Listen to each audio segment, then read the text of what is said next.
Quando nós estamos em conflito, nós precisamos resolver o conflito entre nós mesmos. A gente não pode trazer isso para o próximo. E a gente tende a depositar toda a nossa ira, a nossa raiva na primeira pessoa que está à nossa volta. Geralmente são os familiares mais próximos ou companheiros de trabalho.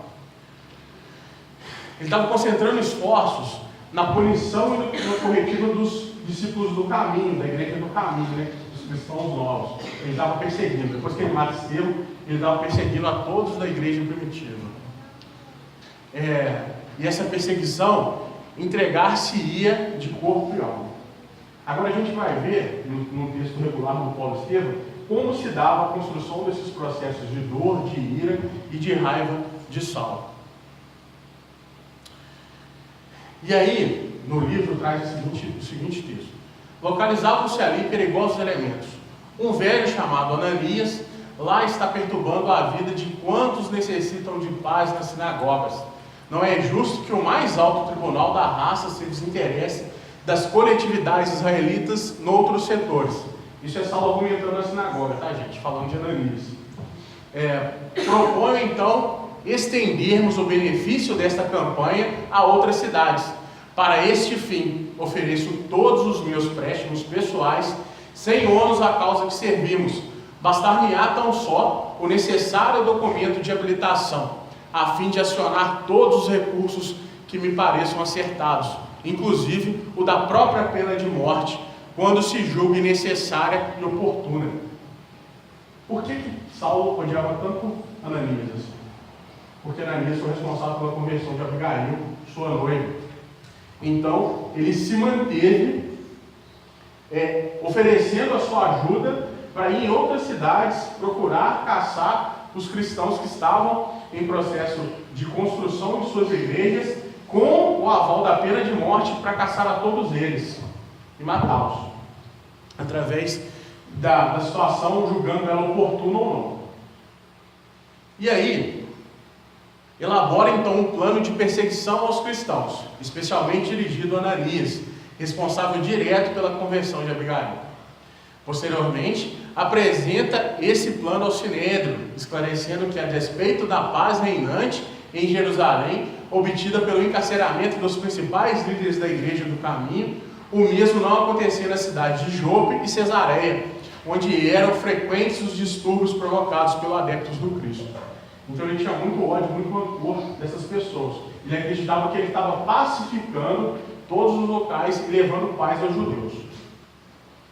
Não somente nesses núcleos precisamos desenvolver a obra saneadora, mas ainda agora chegam-se notícias alarmantes de Damasco e requerem providências imediatas.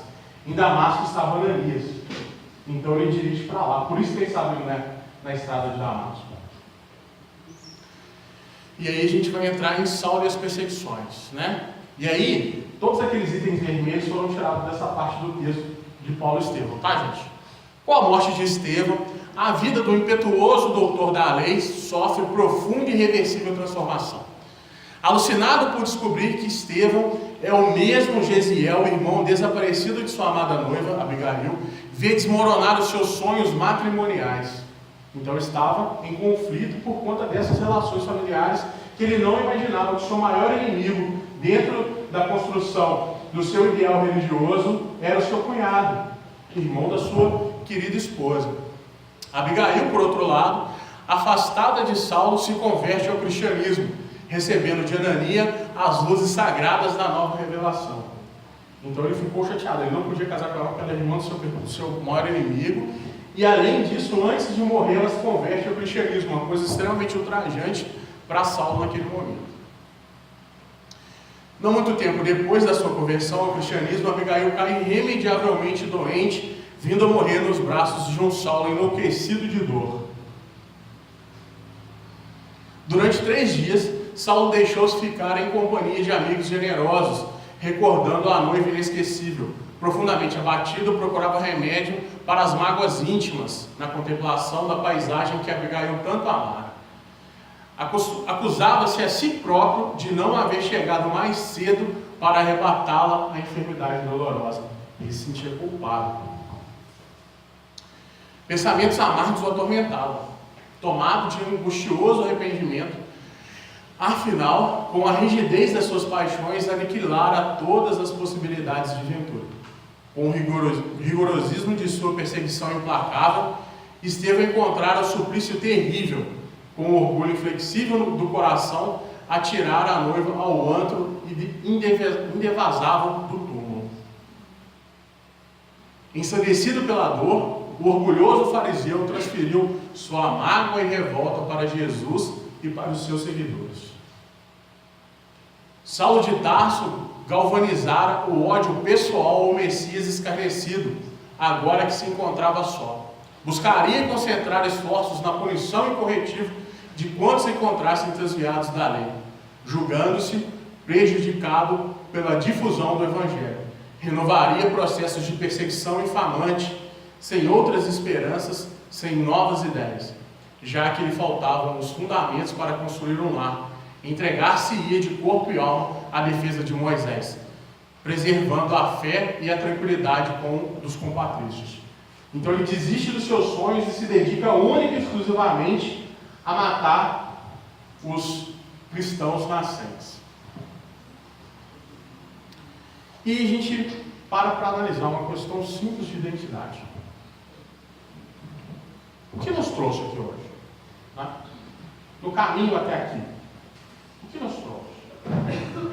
Será que nós conseguimos, de uma maneira distinta, não todas as características, mas será que a gente trouxe algo parecido com o Saulo?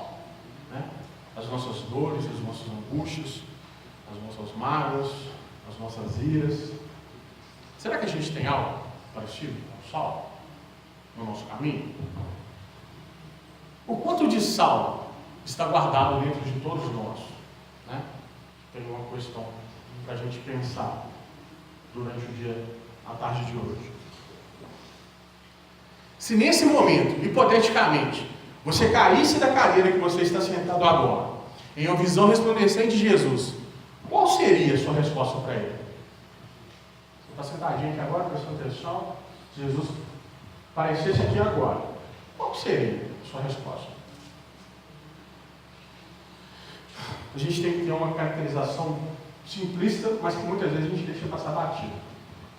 Existe uma diferença gritante entre tentar copiar as ações de Paulo e seguir o seu exemplo. Você pode se identificar com Paulo, como uma pessoa que está em processo de transição, que tem uma série de coisas, mas você não pode querer copiar as ações dele. Era um outro momento, era uma outra relação, eram outras questões que estavam envolvidas. Você não pode querer viver a vida de Paulo, mas você pode aprender muito com o exemplo dele.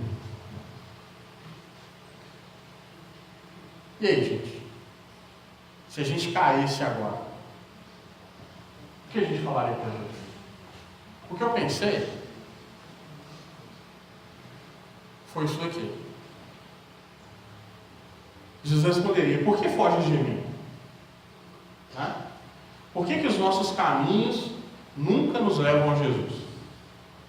Né? Por que a gente sempre desvia? A gente busca o atalho, né? A gente busca outras questões. Jesus é o caminho, a verdade e a vida. E ninguém vem ao Pai senão por Ele. Está lá no Evangelho de João, capítulo 14, versículo 6. Por que a gente não quer isso para a gente? Porque a gente basta pensar de maneira lógica. Se nós estamos em uma casa espírita, buscando esclarecimento, buscando renovação de energias, buscando conforto para as nossas dores, quer dizer que nós, durante essa encarnação e em várias outras, nós fomos buscando outros caminhos que não fossem os braços de Jesus. Por isso a gente está aqui hoje, porque nós estamos cansados de sofrer, cansados de buscar atalhos, caminhos alternativos, rotas seguras que não levam a lugar nenhum. É por isso que a gente está aqui hoje, repensando essas relações. E aí, a gente tem a figura extremamente importante para a transição de Saulo para Paulo, que é Ananias, um perseguido de Saulo de Tarso, mas que vai ser um dos maiores auxiliadores de Paulo, porque ele vai ouvir Jesus de maneira direta. Vamos supor assim, nós estamos reunidos na casa espírita durante um trabalho, e aí o Dr. Alto se chama e fala assim, Alan, vai lá fora e vai falar com o Everton, isso assim. Mas eu tenho uma inimizade muito grande com o Alan, eu não gosto do Alan e estou tentando matá-lo. Mas o Dr. Alto falou assim, ele está em tal lugar assim, vai lá e fala com ele. O que vai acontecer? O Alan já falou ali, doutor, o senhor me desculpa, mas eu não vou. Não vai dar para ir lá, ele está querendo me matar. Foi mais ou menos o que aconteceu com Ananias. Vamos ver. Ora, vivia em Damasco um discípulo chamado Ananias. O Senhor lhe disse em visão, Ananias. Ele respondeu, estou aqui, Senhor. E o Senhor prosseguiu, levanta-te, vai pela rua chamada direita e procura na casa de Judas, por alguém de nome Saulo de Tarso. Viu que o GPS foi preciso, né? Rua direita, na casa do Judas, para não ter... Me perdi no caminho, o GPS foi preciso. Olha só, você vai na rua direita, na casa do Judas, e vai procurar um homem que atende pelo nome de Saulo de Tarso. Ele está orando e acaba de ver numa visão um homem chamado Ananias entrar e lhe impor as mãos para que recobre a vista. Ananias respondeu, Senhor, ouvi de muitos a respeito deste homem, quantos males fez a teus santos em Jerusalém. Seu Senhor. Assim, não estou duvidando da sua palavra, nem nada, mas é porque ele já fez muita ruindade com os outros, ele apedrejou Estevão. Será que assim, não seria melhor ficar cego mesmo, assim, para não poder mandar matar ninguém mais? Será que não é da sua vontade? Vamos repensar essa relação aí. E Jesus, está aqui com autorização dos chefes dos sacerdotes para prender a todos que invocam o teu nome. O Ananias continuou falando. Mas o Senhor insistiu. Vai, porque este homem é para mim um instrumento de escolta, para levar o meu nome diante das nações pagãs, dos reis e dos filhos de Israel. Eu mesmo lhe mostrarei quanto lhe é preciso sofrer em favor do meu nome. Ananias simplesmente partiu, nem discutiu mais. Falou assim, não, o senhor falou, está falado, estou indo. Entrou na casa, impôs sobre ele as mãos e disse, Saulo, meu irmão, o Senhor me enviou, Jesus o mesmo que te apareceu no caminho por onde vinhas, é para que recupere a vista e fique repleto do Espírito Santo. Não sei se as pessoas tiveram a oportunidade de assistir ao filme Paulo, o Apóstolo de Cristo. É muito bonito quando acontece a passagem no filme, dá um norte extremamente interessante. Eu recomendo, quem não tiver assistido, assista, o filme é muito bom. E aí, a gente vai estabelecer uma relação do grande e do pequeno. Por quê? Vamos ver. O convertido de Damasco traz consigo uma história e vivências, experiências únicas, assim como cada um de nós presentes nessa casa hoje, né? Todos nós trazemos uma história dessa encarnação e de outras tantas. Saulo, que pode ser traduzido do latim de forma livre pela expressão grande, abraça o nome de Paulo, que também em tradução do latim se remota pequeno, né? Quer dizer, é um processo de transição entre o grande, né, o doutor da lei, o resplandecente, como pequeno servo de Jesus. Assim como cada um que aqui presente nós podemos mudar, escolher sermos diferentes de agora em diante, respeitando nossa história, nossas experiências e principalmente nossas vivências, né? A gente pode escolher mudar a partir de agora, né? Mas isso é uma escolha nossa. A gente precisa fazer isso. Não adianta as pessoas à nossa volta falarem, o espírito protetor falar, né? O palestrante falar, o coleguinha do lado falar, o filho falar, o pai falar, a mãe falar. É um processo nosso, é íntimo. Você precisa escolher mudar. E aí, a gente observa toda a obra de Paulo. A gente viu como foi a construção dessas relações, das dúvidas, das animosidades, das mágoas, das infelicidades de Paulo. Mas ele não nasceu assim. Existe uma história ali na organização do pensamento de Paulo. Ele não simplesmente se tornou um perseguidor de cristãos e fez isso de maneira exímia, né? Ele não foi, quando ele se transformou em Paulo, ele não foi um grande apóstolo simplesmente porque ele decidiu ser. Existe uma construção, né, a partir dessas relações. E a gente se esquece, a gente só quer o muro pronto, a gente não quer colocar o tijolo, colocar a argamassa, colocar o outro tijolo, medir se está retinho, né? A gente quer as coisas prontas, né? O nosso imediatismo é muito grande nas relações, principalmente em reforma moral. A gente não quer ter um esforço diário de combater as nossas más inclinações, as nossas más tendências. A gente quer simplesmente sair da condição de espírito inferior e se transformar em espírito puro, no passo de mágica. A gente não quer passar pelo trajeto. A gente tem um ditado aqui nos corredores, quando a gente está conversando de maneira amistosa e sem a seriedade do trabalho, entre uma brincadeira e outra, a gente fala assim: o que você quer hoje, fulano? Hoje eu quero evoluir sem méritos, né? A gente quer o processo fácil da coisa, a gente não quer passar pelas dificuldades.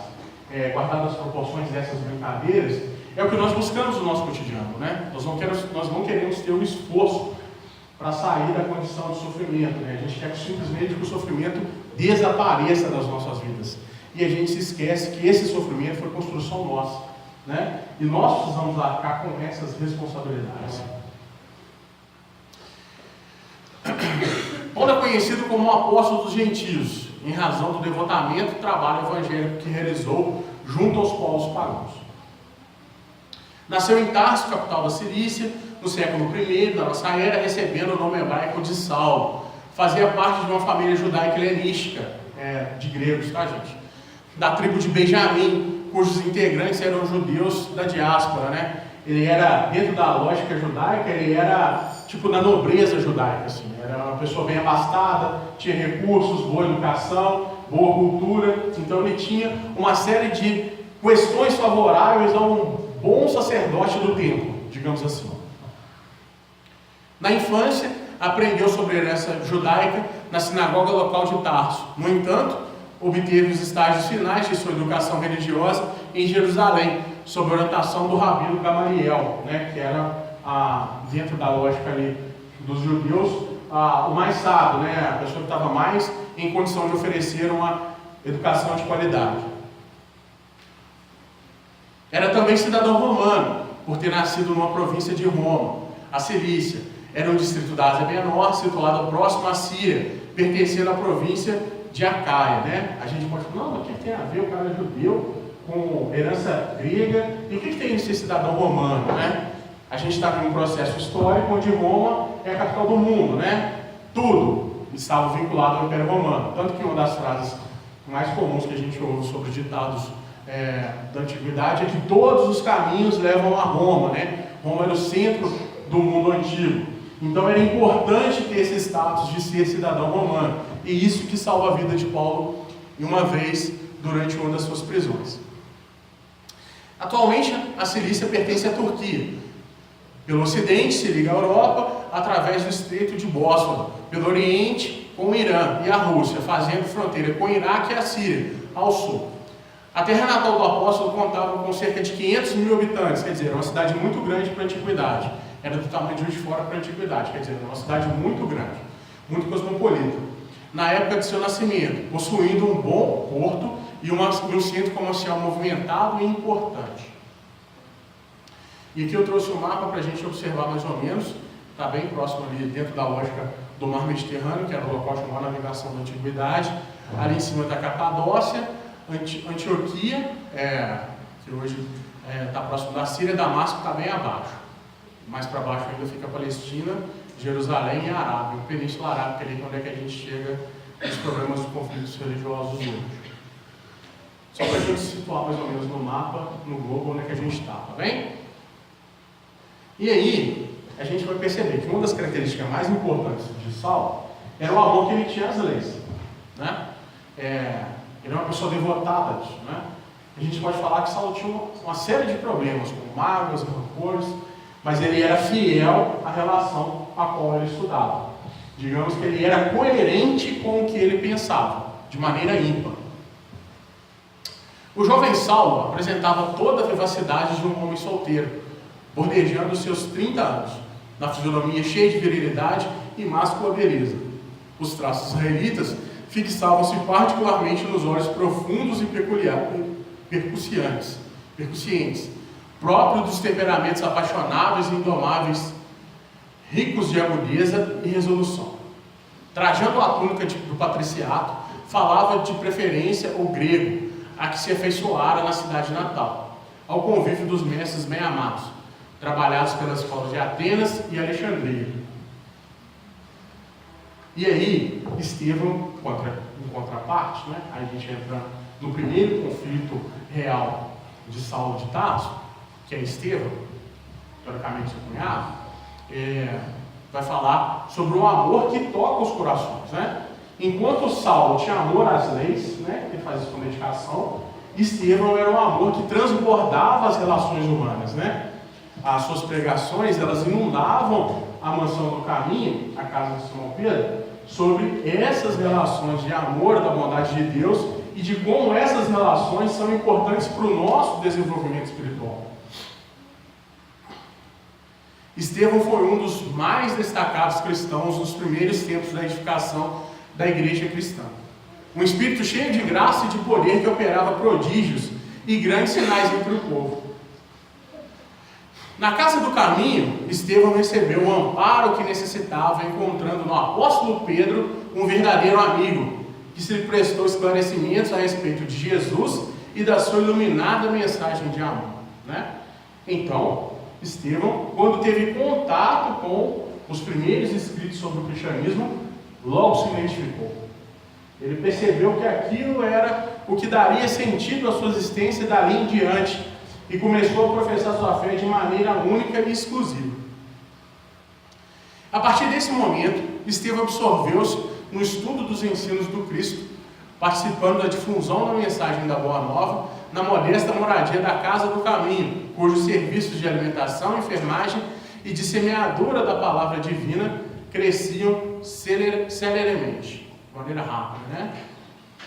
Chegando a Jerusalém, vindo de Damasco, Saulo se encontra com o amigo Sadoc, que lhe fornece informações a respeito de Estevão e o efeito que este provocava nas pessoas. Cheio de zelo religioso, interpreta equivocadamente as preleções de Estevão, considerando-o blasfemador. Então Sadoc vai lá e joga um veneno em Saulo. Fala, o cara não é melhor que você. Quando ele está falando lá, pregando, todo mundo fica louco. E o Saulo era o mais eloquente naquele momento. Então, dentro das páginas do livro, quando Estevão começa a falar sobre o amor de Deus e essas relações, Saulo se mantém de uma maneira a debater essas relações com o seu conhecimento das leis. Então, começa aí um embate e Estevão se sobressai a Saulo, porque ele estava imbuído de amor, né? E Saulo só tinha ali as suas relações com as escrituras e não a prática. Saulo era farisaico, né? A despeito de ter ficado impressionado com a pregação de Estevão, Saulo interpela o expositor, por meio de ríspida conversa na tentativa de desacreditá-lo perante a Assembleia. Desse momento em diante, destacam-se nas sinagogas os debates religiosos entre Saulo, o orgulhoso fariseu, e Estevão, o humilde e iluminado cristão. E aí o primeiro clímax do livro, né? Paulo e Estevão. Esse embate entre os dois é o primeiro clímax do livro. As relações se dão de maneira extremamente interessante. Foi, entretanto, implacavelmente julgado e condenado à morte por apedrejamento, homicídio aprovado por Saulo, né? Então, dentro daquela lógica de perseguição, ele se utilizou dos seus poderes enquanto fariseu para corroborar com o assassinato de Saulo. E o que acontece? Quando ele descobre... aqui está uma imagem, tá, gente? Do apedrejamento de Estevão. Quando ele descobre que ele era praticamente seu cunhado, ele recebe o perdão de Estevão antes de morrer. Isso ainda o deixa ainda mais chateado por perceber que Estevão de fato era melhor que ele, né? Moralmente falando. Dando continuidade relações. Eu trouxe aqui a capa antiga, né? Não é esse que vocês vão ter a oportunidade de ser sorteado aqui hoje, que é capa nova, brochura maior, letra maior, papel mais bonito. Isso daqui é os antigos, onde as letras eram pequenas, que não dava nem para ler de noite. Raiz. Aqui é febre raiz, né? Não tem aula, não. E aí a gente vai ver a progressão das nossas relações e após todo esse trauma e o encontro com Jesus na estrada de Damasco, a mudança de Saulo para Paulo. E como que foi a vida de Paulo de Tarso, né? Todos os apóstolos do Mestre haviam saído do teatro humilde de seus gloriosos ensinamentos.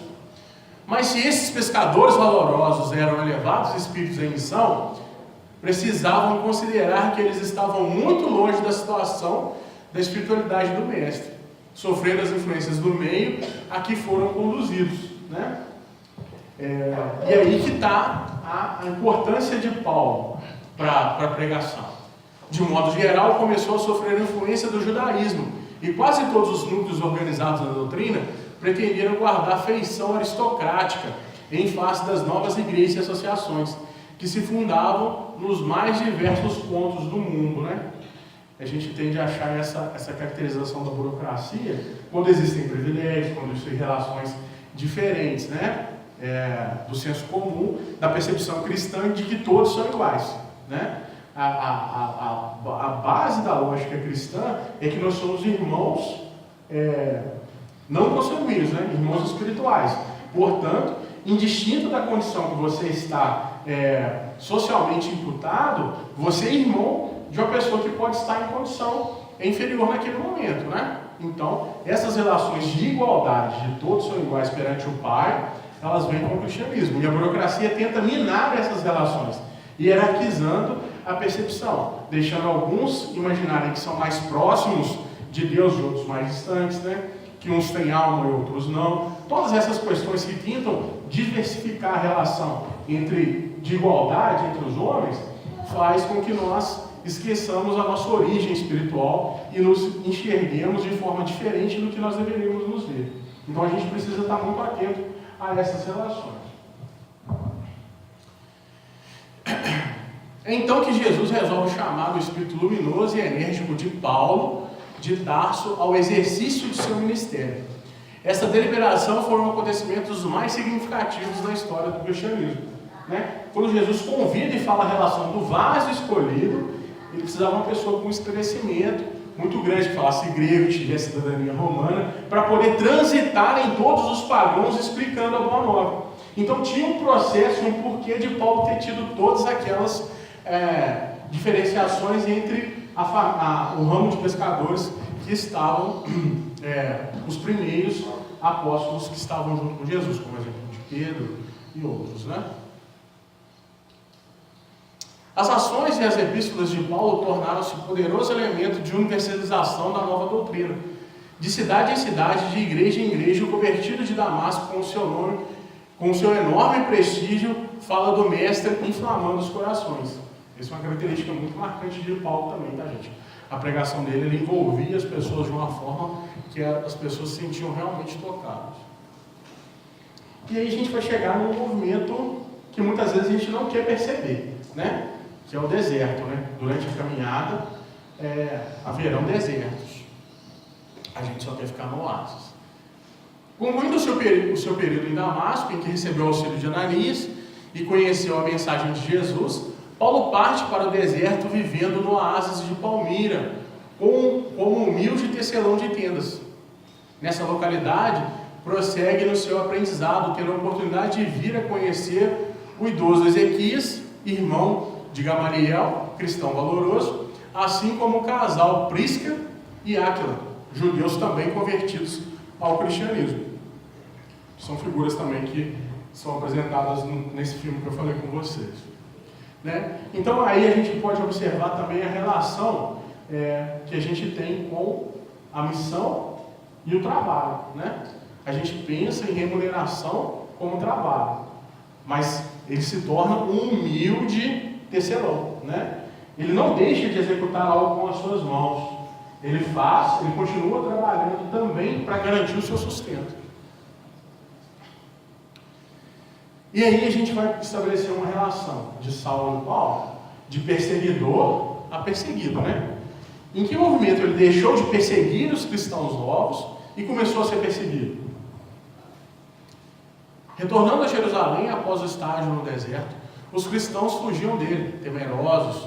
Por influência de Barnabé, Saulo foi conduzido aos apóstolos que, após ouvirem o relato dos acontecimentos na estrada de Damasco, passaram a aceitá-lo como discípulo, né?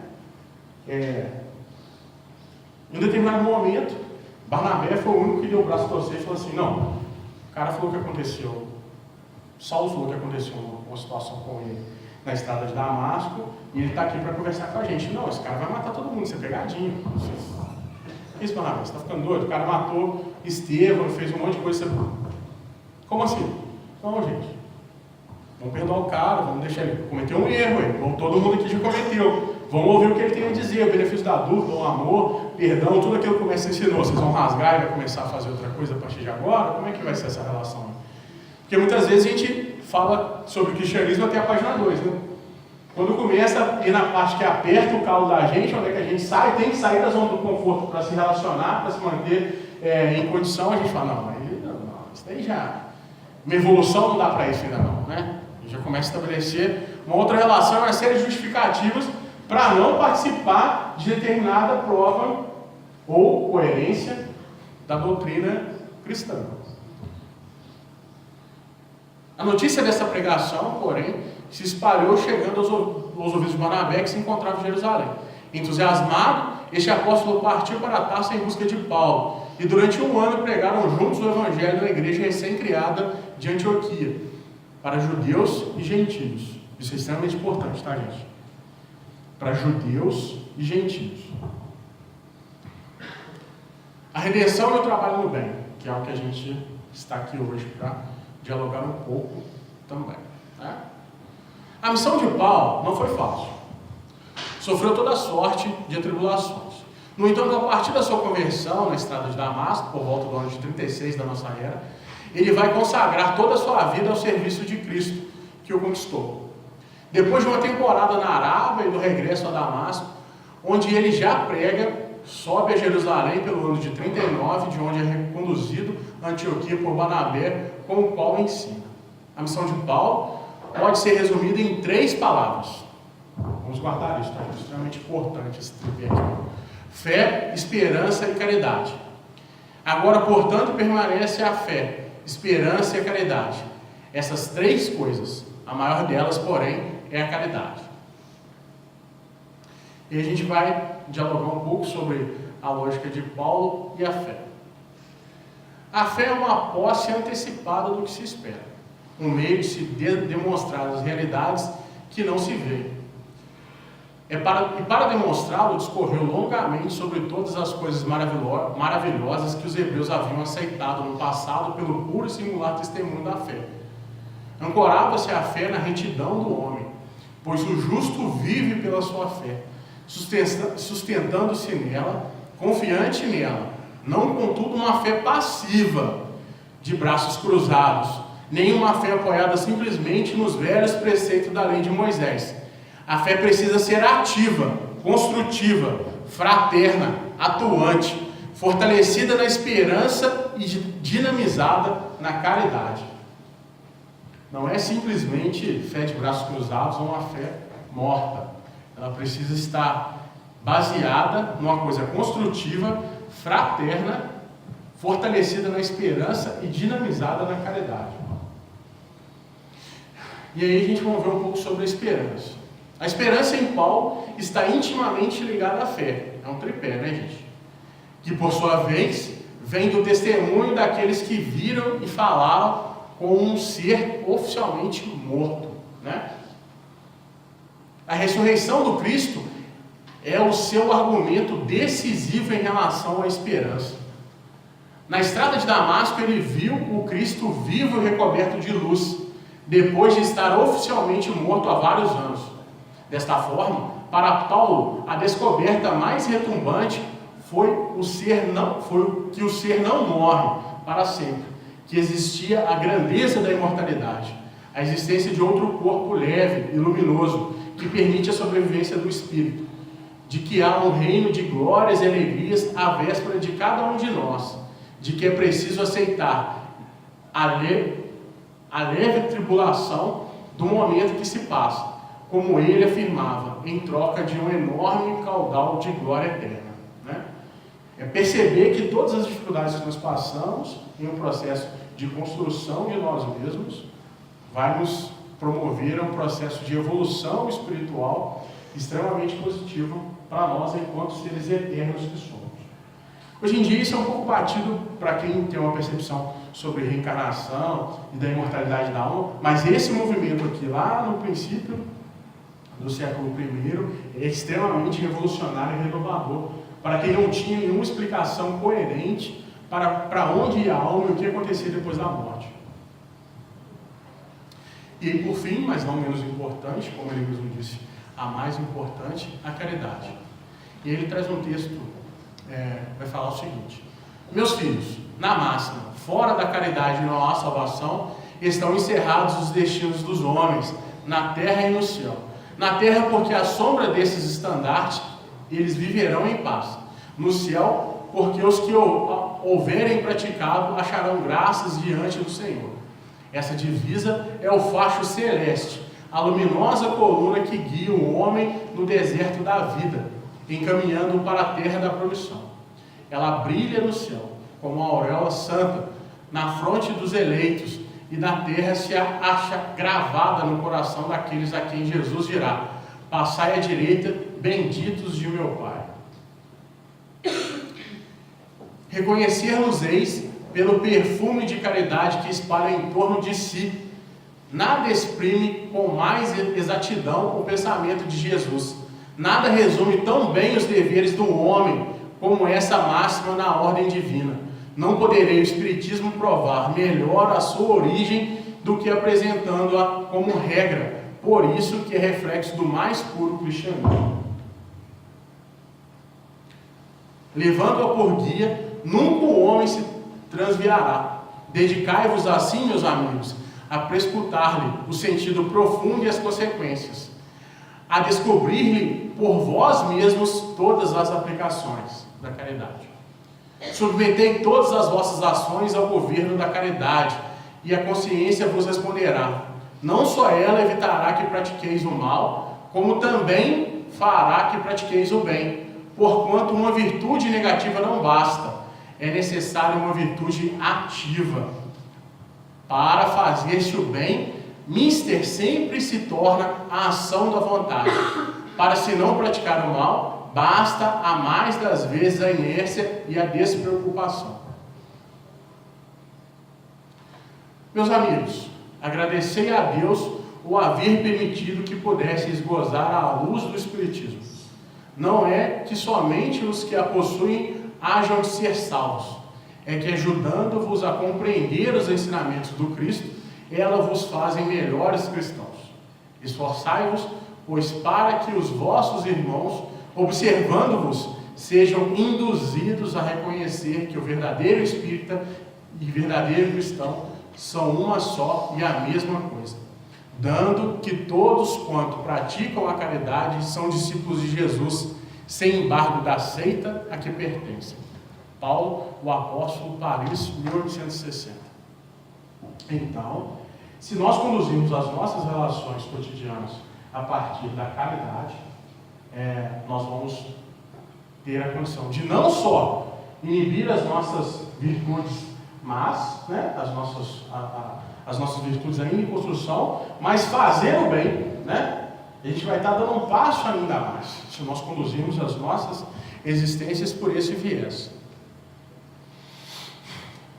E aí, quando nós estamos partindo da lógica de fazer o bem e tornando-nos exemplo, isso vai arrastando, E aí a gente vai construindo um caminho e vamos nos ligando a várias outras pessoas, que também estão preocupados em fazer. Então isso dissemina a boa nova em larga escala. As viagens missionárias de Paulo revelaram a sua missão especial como apóstolo dos gentios, iniciadas aproximadamente no ano de 33 da era cristã. Paulo consagrou toda a sua existência ao serviço de Cristo. Nas suas viagens visitou a maioria dos centros urbanos em destaque no mundo antigo, como os da Grécia, da Ásia Menor, além de Roma e da Espanha. Por onde passava, fundou igrejas ou núcleos de estudo do Evangelho. Aqui está a primeira viagem dele, né? Ele saiu de Antioquia, passou pelo Chipre, foi Perge, Icônio, Derbe e volta. A segunda já deu uma voltinha maior, né? Foi lá na Macedônia dos Filipos, Tessalônica, Corinto, Atenas, Éfeso, Rhodes, Cesareia, Jerusalém, voltando pelo continente.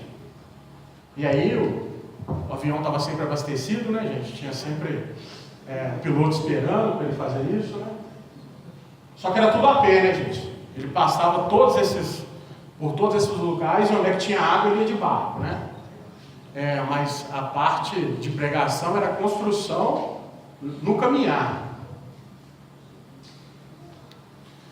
E aí a terceira viagem de Paulo, que ele vai um pouquinho mais longe ainda, né?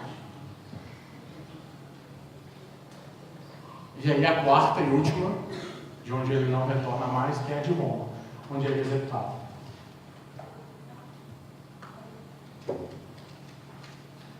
E aí, a gente chega, como toda jornada, ela tem um começo e também precisa de um fim, né? E aí, ele vai trazer essa carta a Timóteo, né? Um filho do coração que ele tinha, não era biológico, mas era para ele um filho. E aí ele vai falar o seguinte a Timóteo, né? Combati o bom combate, terminei a corrida, guardei a fé. Agora me está reservada a coroa da justiça que o Senhor, justo juiz, me dará naquele dia. E não somente a mim, mas também a todos os que amam a sua vinda. Né? Que é um homem de consciência tranquila, né? Porque muitas vezes a gente para pensar e acha que Paulo foi só virtudes, né?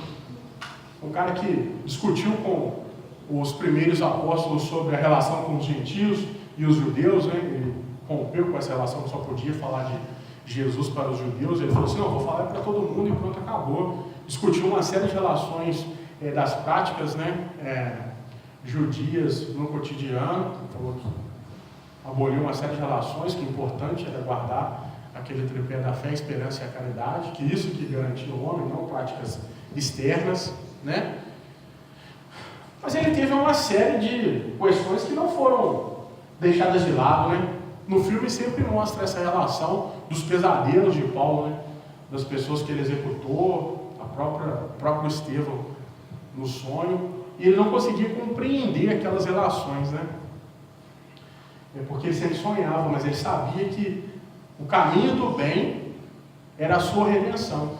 Então, em nenhum momento ele deixou de praticar o bem, sabendo que Deus era misericordioso, né? Ele se agarrou a essa relação. Ele não ficou preso nas suas dificuldades do passado. E aí, está tudo muito bom, né? Está tudo muito bem. O pessoal que dormiu, o pessoal que não dormiu. E agora, José? Como é que vai ser essa relação? Nós já mencionamos o fato de que conhecer a história de Paulo de Tarso é extremamente importante pelo simples fato de que sem ele, nós provavelmente hoje não seríamos cristãos. Né? Se não fosse aquele caminhar de não sei quantos 1000 quilômetros disseminando o Evangelho de Jesus, hoje nós não seríamos cristãos. Né? Provavelmente. Sua vida de abnegação e serviço ao próximo nos possibilitou a oportunidade de ouvirmos os ensinos de Jesus. Né? Mas a gente se esquece disso, né? De agradecer a Paulo a sua incessante perseverança em levar a palavra de Jesus a todos os que queriam ouvi-la, né? Além de tudo isso, hoje, ele nos traz a exemplificação da reforma moral possível. Né? Paulo é um exemplo de reforma moral. Ele consegue demonstrar que não precisa essa lógica que a gente estabelece, né? Eu vou dar só um passinho aqui, na próxima encarnação eu faço mais um outro passinho, Deus não vai me negar mesmo, né? Toda a possibilidade que eu preciso para evoluir, né? Então eu vou devagarinho, eu vou chegar lá também. No mesmo desesperado que faz tudo de uma vez, eu também vou chegar. Mas será que é bem assim? Evolução de fato não dá saltos, né? Mas como anda a minha vontade de mudar, né? Será que a minha zona de conforto está tão confortável que eu já me tornei um sofá, né? Tipo assim, eu já faço parte do sofá ali, do conforto da minha sala, né? Da minha casa? Será que eu estou pensando em sair dessa condição?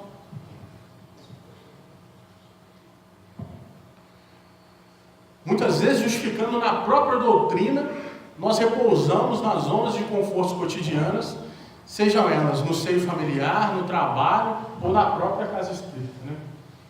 A gente tende a se unir nesse discurso, né? Estou fazendo a minha parte, mas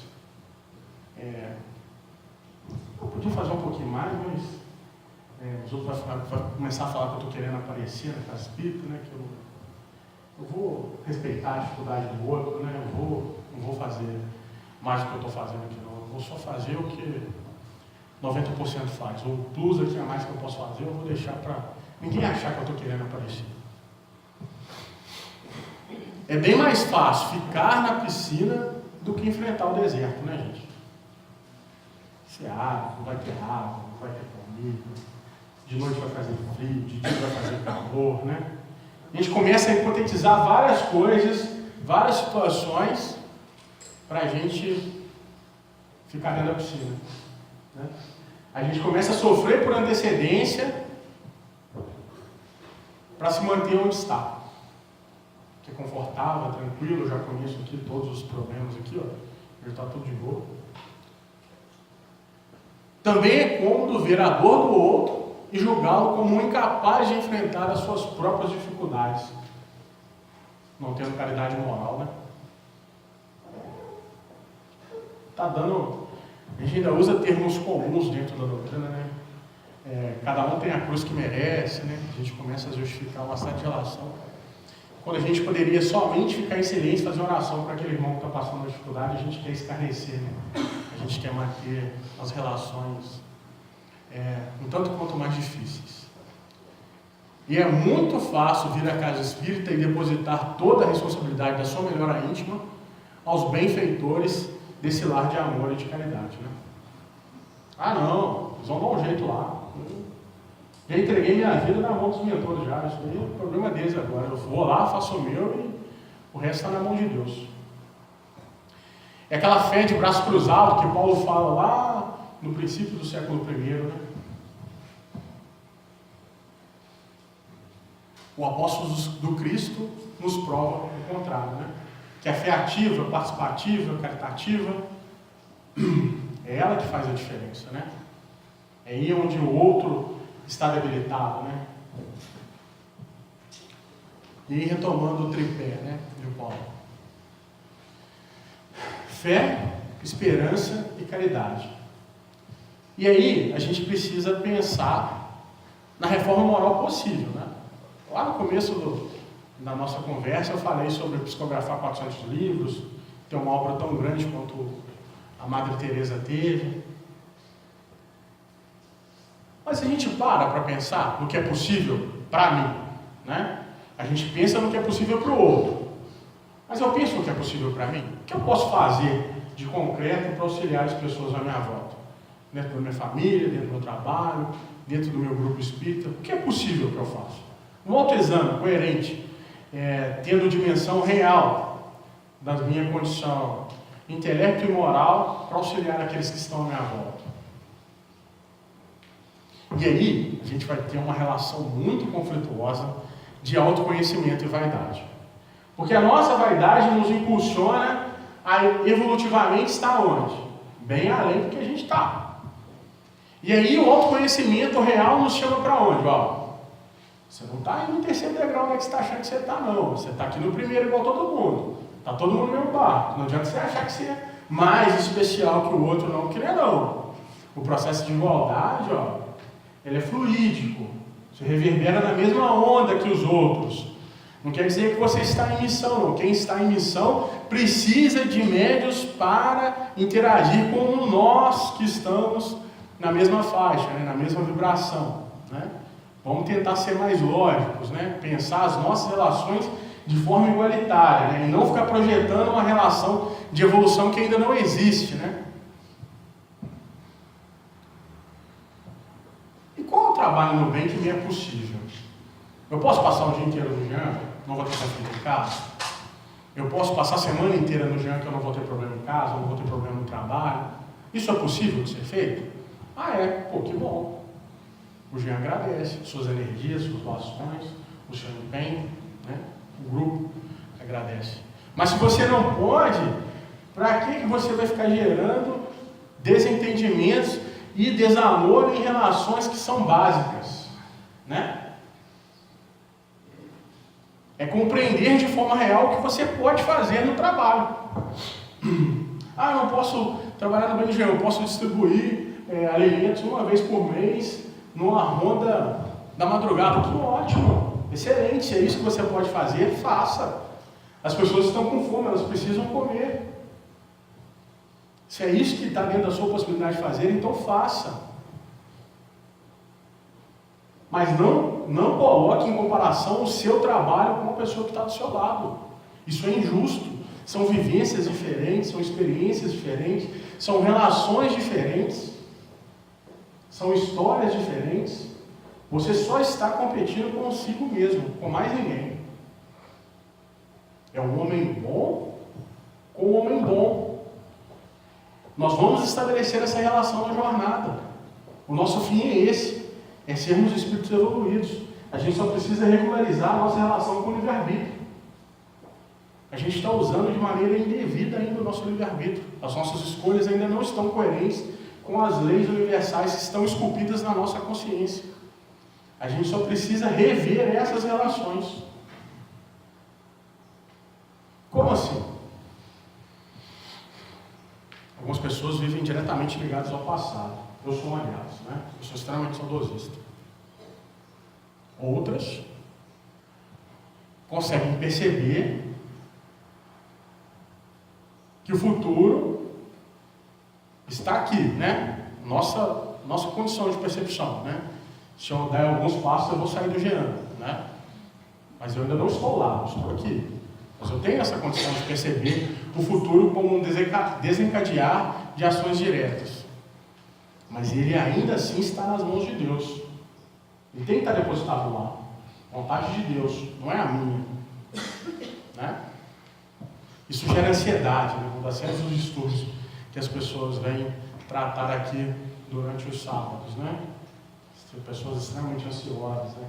Querem controlar tudo o tempo todo. Preocupadas, extremamente ligadas ao futuro. E aí a gente se esquece, né? Alguns presos no passado, como eu, outros presos no que ainda vai acontecer no futuro, e todos nós esquecemos de viver o presente, né? Manter as nossas relações no presente. É uma dádiva, né? É o agora. Fazer o trabalho no bem agora. Não quando eu aposentar, ou quando eu ganhar na Mega Sena, quando eu separar, ou quando eu casar, ou quando eu tiver filho. Não, é agora. Começa a gerar uma série de condições para fazer o trabalho no bem. Quando que é necessário, exclusivamente para fazer o trabalho no bem, é vontade. Se você tiver vontade de fazer, você vai fazer. Fazer o bem não falta oportunidade. Graças a Deus.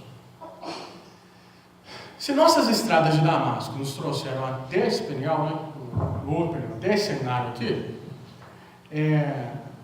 e o nosso encontro com Jesus, o que nós responderíamos ao Mestre, né?